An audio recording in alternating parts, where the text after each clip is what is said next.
Hello student, welcome back to this YouTube channel. तो जैसा कि आप जानते हैं कि इस क्लास में हम लोग एनसीईआरटी साइंस कवर कर रहे हैं। तो एनसीईआरटी साइंस में हम लोग जहाँ तक कवर किए थे उसके आगे हम लोग चलिए सेशन शुरू करते हैं। तो चैप्टर 2 हम लोग देख रहे थे, ठीक है। चैप्टर 2 में हम लोग यहाँ तक पढ़े हुए थे, यहाँ हम लोग इसके आगे नेक्स्ट क्लास में बोले थे कि यहाँ से हम लोग डिस्कस करेंगे, ठीक है। तो चलिए देखते हैं। पीछे वाला वीडियो अगर आप नहीं देखें तो कोशिश कीजिए जाके पहले वो देख लें, फिर ये देखिएगा, तब जाके आपको बेनिफिट होगा, अदरवाइज आपको कोई बेनिफिट होने वाला नहीं है। तो चलिए यहाँ से हम लोग डिस्कस करते हैं। दिया गया कि water helps our body to absorb nutrients from food. देखिए, जो हम डेली लाइफ में जो वाटर हम लोग लेते हैं, ठीक है, जब भी हम पानी पीते हैं तो हमेशा डॉक्टर आपको सलाह देता है कि ज़्यादा से ज़्यादा पानी पीजिए, ठीक है। ज़्यादा से ज़्यादा पानी पीजिए। कभी आप खुद से एब्जॉर्ब कीजिएगा कि सिर्फ खाने खा लीजिएगा, कभी एक दिन ऐसा करके देखिएगा, सिर्फ खाना खा लीजिएगा और पानी नहीं पीजिएगा। कितना भी खाइएगा ना, आपको एनर्जी नहीं मिलेगा। और वही थोड़ा सा एक दिन खाना खाइएगा, अगले दिन और पानी ज़्यादा पीजिएगा, उस दिन आप पूरे दिन एनर्जेटिक रहिएगा। तो ये जो वाटर है वो बहुत हेल्प करता है हमारे बॉडी में। तो वही चीज़ बोल रहा है कि जो वाटर है वो हेल्प करता है हमारे बॉडी को एब्जॉर्ब करने के लिए, to absorb nutrients from the food. जो भी फूड है यानी कि जो भी खाने हैं उसमें जो भी न्यूट्रिएंट्स यानी कि पोषक तत्व है उसको एब्जॉर्ब करने का, सोखने का काम कौन करता है? तो पानी करता है। It also helps in throwing out some waste from body as urine and sweat. और ये क्या करता है, जो पानी होता है, तो जितने ज़्यादा मात्रा में हम लोग पानी पीते हैं उतना ही ज़्यादा हमें हमारे शरीर से यूरिन निकलता है, ठीक है। जो मूत्र होता है वो हमारे शरीर से निकलता है और पसीना भी ज़्यादा निकलता है। तो पसीना और जो यूरिन होता है वो क्या है? हमारे शरीर का वेस्ट मटेरियल है, ठीक है। ये क्या है? वेस्ट मटेरियल है, यानी कि कचरा है एक तरह से, ठीक है। तो ये क्या करता है, हमारे शरीर से कचरा हमारे शरीर से निकलता है as a form of urine and sweat. तो पानी ज़्यादा पीजिएगा तो उससे क्या होगा कि हमारा शरीर स्वस्थ रहेगा। इसी तरह आगे नेक्स्ट दिया गया कि normally we get most of water that our body needs from the liquid we drink, ठीक है। तो जो ज़्यादातर पानी हमें कहाँ से मिलता है, ये चीज़ कहा बात यहाँ पे हो रहा है कि नॉर्मली ज़्यादातर we get most of the water that our body needs from the liquid we drink, ठीक है। जो भी लिक्विड हम ड्रिंक करते हैं, पीते हैं, वहाँ से हमें ज़्यादातर पानी मिलता है। सच एज वाटर, जैसे कि मान लीजिए कि पानी हो गया, जो भी ज़्यादा मात्रा में हम पानी पीते हैं तो वहाँ से हमें लिक्विड मिलता है, ठीक है। मिल्क यानी कि दूध पीते हैं उससे, या फिर चाय पीते हैं। In addition we add water to most cooked food. और उसके अलावा भी हम लोग क्या करते हैं, बहुत ज़्यादातर खाना में क्या करते हैं, पानी डालते हैं, ठीक है, तो खाने को पकाने के लिए। Let us see if there is any other sources which provide water to our body. तो चलिए हम लोग देखते हैं कि क्या और भी कुछ सोर्सेस है, स्रोत है जो हमें पानी यानी कि वाटर यानी कि जल प्रोवाइड करता है हमारे शरीर को। तो यहाँ पे एक एक्टिविटी दिया गया है, एक्टिविटी 3, इसके माध्यम से हम लोग समझते हैं। दिया गया है कि टेक ए टमाटो और ए फ्रूट लाइक लेमन, ठीक है। तो हमें क्या करना है कि कोई भी एक टमाटर ले लेना है, टोमेटो या कोई भी फ्रूट जो कि लेमन जैसा हो। Cut it into small pieces, उसको क्या करना है कि छोटे छोटे पीसेस में उसे कट कर देना है, ठीक है। स्मॉल पीसेस में उसे कट कर देना है। Do your hands get wet while doing so. जब आप ऐसा करेंगे तो क्या आपका हाथ गीला हो जाएगा, वेट हो जाएगा? जब भी आप इस तरह से करेंगे तो जब ध्यानपूर्वक काटेंगे, ठीक है, तो क्या होगा कि आपका हाथ गीला हो जाएगा। Carefully observe whenever vegetables and fruits are being cut, piled, grated or mashed at your home. Do you find any fresh vegetable or fruit that do not contain some amount of water? तो क्या आप ऐसा पाएंगे कि कोई भी मतलब जो फ्रूट है जिसमें पानी का मात्रा नहीं हो, ठीक है, नॉट कंटेन हो। We see that many food materials themselves contain water. तो हम लोग देखेंगे कि बहुत सारे ऐसे फूड मटेरियल है जिसमें पानी की मात्रा देखने को मिलता है। To some extent our body needs are met by this water, ठीक है। तो इन्हीं द्वारा हमारे शरीर को पानी मिल जाता है। Apart from this we also add water while cooking many food item. और इसके अलावा हम लोग क्या करते हैं, बहुत सारे अगर खाना बनाते हैं फूड आइटम, उसमें अलग से हम लोग उसमें वाटर को मिक्स करते हैं, ठीक है। तो ये चीज़ आपको समझ में आ गया होगा। यहाँ तक हम लोग पानी के बारे में पढ़ रहे थे कि जो हमारे वाटर है हमारे शरीर में किस तरह से हेल्पफुल है। ये क्या करता है, न्यूट्रिएंट्स होता है हमारे शरीर में, उसको एब्जॉर्ब करने का काम करता है। और पानी हमारे शरीर में अलग अलग तरह से मिलता है, जैसे कि हम लोग दूध पीते हैं वहाँ से मिल जाता है, वाटर भी हम लोग ड्रिंक करते हैं वहाँ से मिलता है। उसके बाद से बहुत सारे फ्रूट्स हैं, खाने हैं, उसमें भी पानी की मात्रा होता है, ठीक है। अगर हम बात करें वाटरमेलन का, ठीक है, चलिए यहाँ पे आपको समझा देते हैं। वाटरमेलन, ठीक है, वाटरमेलन तरबूज आपने देखा होगा। तो वाटरमेलन में क्या होता है, 98% होता है वाटर, ठीक है, 98% वाटर होता है। तो समझ सकते हैं कि अगर आप एक वाटरमेलन का सेवन करते हैं तो आपको वहाँ से 98% वाटर मिल जाता है। तो इस तरह से बहुत सारे फ्रूट्स हैं, सलाद वगैरह खाते हैं तो उसमें पानी का मात्रा बहुत ज़्यादा होता है, ठीक है। जैसे कि अगर आप खीरा वगैरह खाएंगे तो खीरा वगैरह में क्या होता है कि पानी की मात्रा ज़्यादा होता है। तो यहाँ तक हम लोगों ने समझ लिया पानी के बारे में। नेक्स्ट यहाँ पे 2.3 में हम लोग डिस्कस करेंगे बैलेंस डाइट। बैलेंस डाइट मतलब क्या होता है? संतुलित आहार, ठीक है। बैलेंस डाइट को हम लोग बोलते हैं संतुलित आहार। तो चलिए इसके बारे में डिस्कस करते हैं। दिया गया है कि the food we normally eat in a day to our diet for growth and maintenance of good health. Our diet should have all the nutrients that our body needs in right quantity, not too much of one and not too little of the other, ठीक है। जो भी हम खाना normally अगर everyday life में जो भोजन हम लोग करते हैं जिससे हमारा क्या होता है, ग्रोथ मेंटेनेंस होता है, यानी कि हमारे शरीर का जो वृद्धि होता है उसको मेंटेन करने के लिए, सही हेल्थ के लिए, तो हमारे डाइट में क्या होना चाहिए, सारे न्यूट्रिएंट्स होना चाहिए, ठीक है। सारे न्यूट्रिएंट्स होना चाहिए जो हमारे बॉडी को आवश्यकता है, ठीक है, जो हमारे बॉडी को आवश्यकता है इन राइट क्वांटिटी, यानी कि सही मात्रा में हमें उस चीज़ का होना चाहिए हमारे खाने में। नॉट टू मच, यानी कि कोई ऐसा भी खाना नहीं होना चाहिए कि इसमें ज़्यादा, किसी में ज़्यादा न्यूट्रिएंट्स हो जाए और किसी में एकदम से हो ही ना हो, ठीक है। तो उसको बैलेंस तरीके से करना चाहिए। The diet should also contain a good amount of roughage, ठीक है। और जो हमारा डाइट है उसमें गुड अमाउंट में रफेज भी होना चाहिए, ठीक है। रफेज होना चाहिए और उसमें वाटर भी होना चाहिए।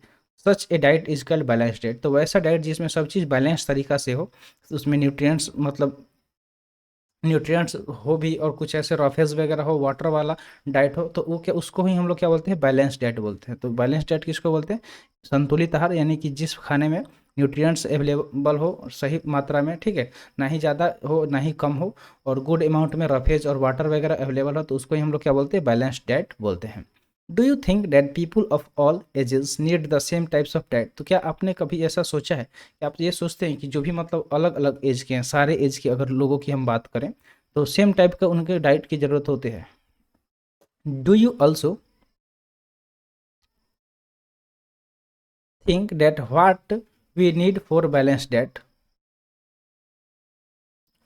Would depend on the amount of physical work that we do? तो क्या आप ये भी सोचते हैं कि जो बैलेंस डाइट होता है उस इस पे भी डिपेंड करता है कि कितना आप फिजिकल वर्क करते हैं? मान लीजिए कि अगर एक आप नॉर्मली ऑफिस में बैठ के काम कर रहे हैं, ठीक है, तो घर में बैठ के काम कर रहे हैं, फिजिकल वर्क कम कर रहे हैं, और वही अगर कोई एक प्लेयर है जो गेम खेलता है, ठीक है, कोई क्रिकेटर है या फिर कोई फुटबॉल खेलता है, तो वो ज़्यादा फिजिकल वर्क करता है, तो क्या उन दोनों को, उनके खाने में और आपके डाइट में अंतर होगा? तो बिल्कुल होगा। आप खुद समझ सकते हैं कि जो ज़्यादा फिजिकल वर्क करता है उसको डाइट की ज़्यादा आवश्यकता होती है, और अलग अलग एज ग्रुप के लोगों को अलग अलग तरह के खाने की आवश्यकता होती है।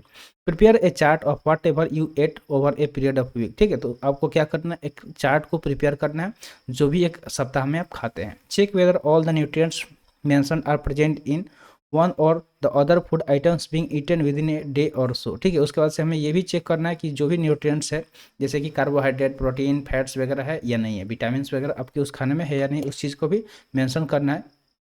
चलिए आगे बढ़ते हैं। अगला दिया गया कि pulses, ground nuts, soya beans, sprouted seeds, ठीक है। पल्सेस मतलब क्या होता है, दाल हो गया, ग्राउंड नट हो गया, ठीक है। उसके बाद से सोयाबीन की बात कर लें, चाहे स्प्राउटेड सीड्स मतलब क्या होता है कि जो भी अंकुरित बीज है, ठीक है। अगर आप थोड़ा सा दुबले पतले हैं और आपको एनर्जी ज़्यादा मात्रा में चाहिए, प्रोटीन की अगर आपको आवश्यकता है, तो सबसे बेहतर होता है कि जो मूंग होता है, ठीक है, जो मूंग होता है कच्चा मूंग, उसको अगर फुला के खाइएगा पानी में, और मान लीजिए सुबह में डाल दिए, ठीक है, और रात को उसको निकाल दीजिए पानी से, उसको एक कपड़े में बांध दीजिए और उसको छोड़ दीजिए। जब अगर सुबह में देखिएगा तो उसमें से वो स्प्राउटेड हो जाएगा, अंकुरित हो जाएगा, उसमें से वाइट वाइट निकला हुआ होगा। अगर उसका आप सेवन करते हैं तो आपको बहुत ज़्यादा एनर्जी मिलता है।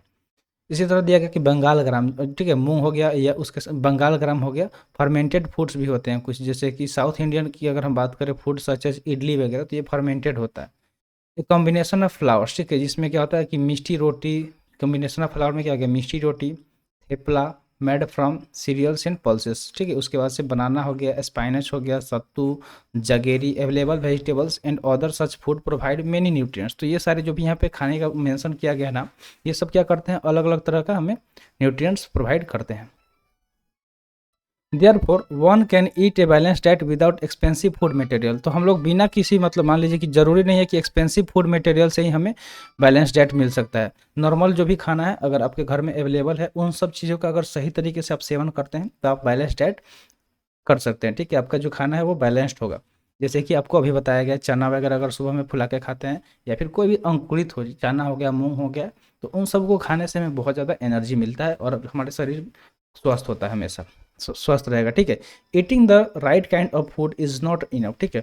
ये भी जरूरी नहीं है कि अगर आप सिर्फ सही तरीके का खाना ही खाते हैं तो आपके लिए सही है। It should also be cooked properly, और इसमें ये भी चीज़ ध्यान होना चाहिए कि वो सही तरीके से कुक्ड होना चाहिए, प्रॉपरली कुक्ड होना चाहिए, ठीक है। So that its nutrients are not lost, इस तरह से कुक्ड होना चाहिए कि जो उसके अंदर पोषक तत्व है वो लॉस्ट नहीं हो जाए, यानी कि गायब नहीं हो जाए। यहाँ पे दिया गया कि पहली wonders whether animals food also consist of this different components and do they also need a balance diet. तो पहली इस चीज़ को जानना चाहते हैं वंडर्ड कि क्या जो जानवर होते हैं उनका उनके खाना में भी सारे तरह के कंपोनेंट पाए जाते हैं, या और उनको भी बैलेंस डाइट की ज़रूरत होती है। तो इस पे आप सोचिएगा, विचार करिएगा और कमेंट सेक्शन में बताइएगा कि क्या ये मतलब होना चाहिए या नहीं। नेक्स्ट आगे हम लोग बढ़ते हैं। आगे दिया गया है कि are you aware that some nutrients get lost in the process of cooking and preparation, ठीक है। और ये क्या आप ये चीज़ जानते हैं कि बहुत बार ऐसा होता है कि जब आप किसी चीज़ को कुक करेंगे, ठीक है, और उसको प्रिपेयर करेंगे तो उस टाइम भी उसके अंदर जो भी न्यूट्रिएंट्स होता है वो गायब हो जाता है, ठीक है।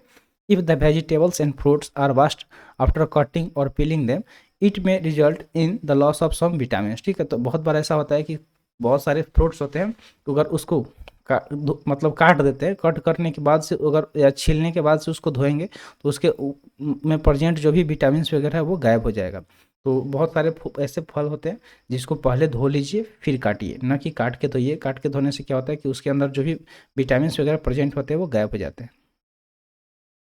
चलिए आगे बढ़ते हैं। आगे दिया गया कि the skins of many vegetables and fruit contain vitamin and minerals, ठीक है। जो बहुत सारे ऐसे वेजिटेबल्स हैं, ठीक है, सब्जी हैं और फ्रूट्स हैं जिसका स्किन यानी कि जिसका जो वो छिलका होता है उसमें बहुत तरह के विटामिन और मिनरल्स पाए जाते हैं। Similarly repeated washing of rice and pulses may remove some vitamin and minerals present in them. और बार बार ऐसा भी होता है कि कोई लोग बहुत बार चावल और जो दाल होते हैं उसको इतना बार धो देते हैं कि उसमें प्रेजेंट जो भी विटामिन और मिनरल्स होते हैं वो भी उस पानी के साथ निकल जाते हैं।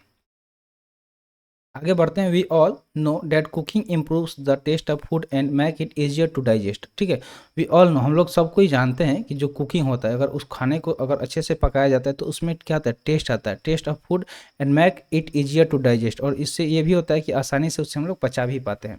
At the same time cooking also result in the loss of certain nutrients. और इसी तरह से क्या होता है कि अगर मान लीजिए कि कुकिंग करने से खाना अच्छा तो लगता है, पच भी जाता है, लेकिन बहुत बार ऐसा होता है कि उसमें प्रेजेंट जो भी न्यूट्रिएंट्स होता है, जो पोषक तत्व होता है, वो भी क्या होता है उसके साथ लॉस हो जाता है, गायब हो जाता है, ठीक है।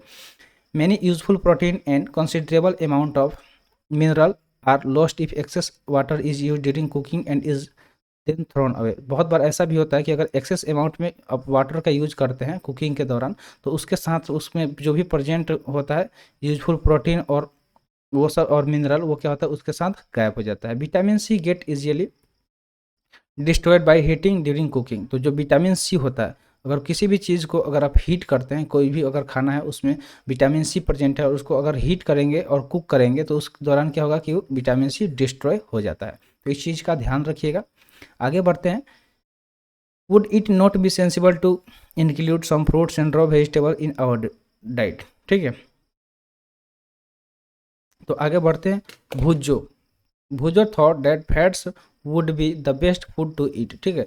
भुजो ये ऐसा सोचता है कि जो फैट्स होता है, ठीक है, जो फैट्स होता है, fats would be the best food to eat. तो ये अच्छा फूड होता है खाने के लिए, अच्छा खाना होता है खाने के लिए ऑल द टाइम, हमेशा के लिए। एक katori bowl of fat will give much more energy than a katori of carbohydrate rich food. वो ये सोचता है कि अगर एक कटोरी, एक मान लीजिए कि ये कटोरा हो गया, कटोरा बना देते हैं, ये मान लीजिए कि ये कटोरा हो गया, तो इसमें अगर एक कटोरा आप अगर फैट लेते हैं और सेम कटोरा में अगर आप कार्बोहाइड्रेट वगैरह लेते हैं तो ज़्यादा एनर्जी इसको लगता है कि सिर्फ फैट से मिलता है, ठीक है। Isn't it so he ate nothing but food rich, ठीक है, फूड रिच इन फैट्स। तो वो और चीज़ नहीं खाता है, वैसे ही खाना खाता है जिसमें बहुत ज़्यादा फैट हो। फ्राइड फूड लाइक समोसा, और उसके अलावा फ्राइड फूड भी खाता है, तला हुआ, जैसे कि समोसा हो गया, पूड़ी हो गया, मलाई हो गया, राबड़ी हो गया, पेड़ा हो गया, मिठाई वगैरह, ये सब वो बहुत ज़्यादा खाता है। तो do you think he was right, क्या आपको लगता है कि वो सही है अपने जगह पे? उसके हिसाब से उसको यही लगता है कि इन सब चीज़ों में ज़्यादा एनर्जी मिलता है, इस वजह से इनका सेवन ज़्यादा करता है। नो ऑफ कोर्स नॉट, तो ऐसा अगर देखा जाए तो ये सही नहीं है, ठीक है। नो ऑफ कोर्स नॉट, बेशक ये सही नहीं है। It can be very harmful for us to eat too much of fat rich foods and we may end up suffering from a condition called obesity. अगर हम ज़्यादा मात्रा में सिर्फ फैट वाले खाना खाएंगे, ठीक है, फैट रिच फूड्स को अगर हम ग्रहण करेंगे तो इससे क्या होगा कि हम लोग ओबेसिटी, जिसको हम लोग हिंदी में क्या बोलते हैं, मोटापा बोलते हैं, ओबेसिटी को क्या बोलते हैं, मोटापा, तो मोटापा से ग्रसित हो जाएंगे, ठीक है, मोटापा से ग्रसित हो जाएंगे। तो इसलिए हमें हमेशा प्रॉपरली क्या करना चाहिए, बैलेंस डाइट का सेवन करना चाहिए। तो चलिए यहाँ तक आपको समझ में आ गया होगा। नेक्स्ट यहाँ पे क्या दिया गया, डेफिशिएंसी डिजीज। डेफिशिएंसी डिजीज है, उसके बाद से हमारा थोड़ा सा इसके बारे में डिस्कस करेंगे और ये चैप्टर समाप्त हो जाएगा। तो इसको आज हम लोग समाप्त कर देते हैं, फिर अगले चैप्टर को शुरू करेंगे। तो यहाँ पे 2.4 में हम लोग क्या डिस्कस करने वाले हैं, डेफिशिएंसी डिजीज। डेफिशिएंसी डिजीज मतलब होता है कि कमी के कारण होने वाला रोग, ठीक है। मान लीजिए विटामिन वगैरह की कमी से जो रोग होता है उसके बारे में हम लोग पढ़ेंगे। तो दिया गया है कि ए person may be getting enough food to eat, ठीक है, एक पर्सन है उसको बहुत ज़्यादा मात्रा में खाने को मिल रहा है, बट समटाइम्स द फूड में not contain a particular nutrients, लेकिन कभी कभी ऐसा होता है कि उस खाने में न्यूट्रिएंट्स नहीं होता, यानी कि पोषक तत्व नहीं होता है। If this continue over a long period of time, अगर ऐसा चलता रहा लंबे समय तक, तो द पर्सन में सफ़र फ्रॉम इट्स डेफिशिएंसी, तो उस पर्सन को सफ़र हो जाएगा इसके डेफिशिएंसी से। मान लीजिए कि अगर आपको बहुत टाइम तक विटामिन ए नहीं प्रोवाइड किया जाए तो इससे क्या होगा कि आपके आंखें कमज़ोर हो जाएंगी। इसी तरह अगर विटामिन सी आपको बहुत टाइम तक नहीं मिलेगा तो आपको स्कर्वी हो जाएगा, विटामिन डी नहीं मिलेगा तो रिकेट्स हो जाएगा। इस तरह के बहुत सारे बीमारी होते हैं जिसको हम लोग डिफिशियंसी डिजीज बोलते हैं।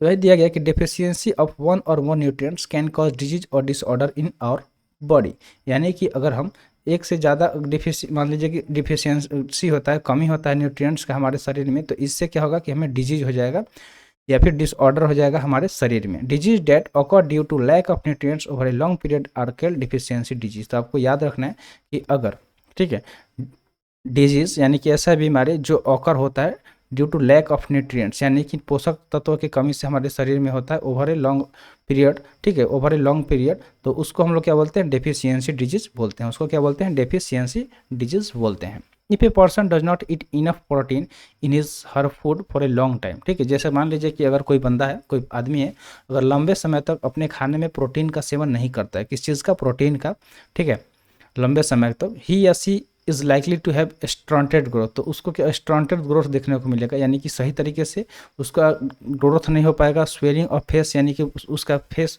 जो है स्वेल हो जाएगा, मतलब फूला सा दिखेगा। डिसकलरेशन ऑफ हेयर, और उसके हेयर में कलर का अंतर दिखेगा। स्किन डिजीज हो जाएगा या फिर डायरिया हो सकता है, ठीक है। तो अगर प्रोटीन का अगर आप सेवन नहीं करते हैं बहुत टाइम तक तो इस तरह का आपको प्रॉब्लम देखने को मिलेगा आपके शरीर में। If the diet is deficient in both carbohydrates and protein, अगर आगे दिया गया है कि अगर हमारा जो डाइट है, यानी कि जो हमारा आहार है, उसमें अगर कमी मिलता है दोनों, चाहे कार्बोहाइड्रेट हो या प्रोटीन, दोनों की अगर कमी होता है लंबे समय तक, तो द ग्रोथ में स्टॉप कम्प्लीटली, तो इससे क्या होगा कि जो वृद्धि है हमारे शरीर का पूर्ण रूप से क्या हो जाएगा, स्टॉप हो जाएगा, रुक जाएगा। Such a person become very lean and thin, तो इससे क्या होगा कि जो पर्सन है वो बहुत लीन और थिन हो जाएगा। And so weak that he may not even be able to move, और वो इतना कमज़ोर हो जाएगा कि वो इतना कमज़ोर हो जाएगा कि वो मूव भी नहीं कर पाएगा, एक जगह से दूसरी जगह जा भी नहीं पाएगा। तो deficiency of different vitamin and mineral may also result in certain disease or disorder, तो अगर मान लीजिए कि शरीर में डिफिशियंसी होता है अलग अलग विटामिन का और मिनरल्स का, तो इससे हमें क्या होगा कि कुछ डिजीज और डिसऑर्डर देखने को मिलेगा। Some of this are mention in table 2.3, तो कुछ इसमें से टेबल 2.3 में मेंशन किया गया है।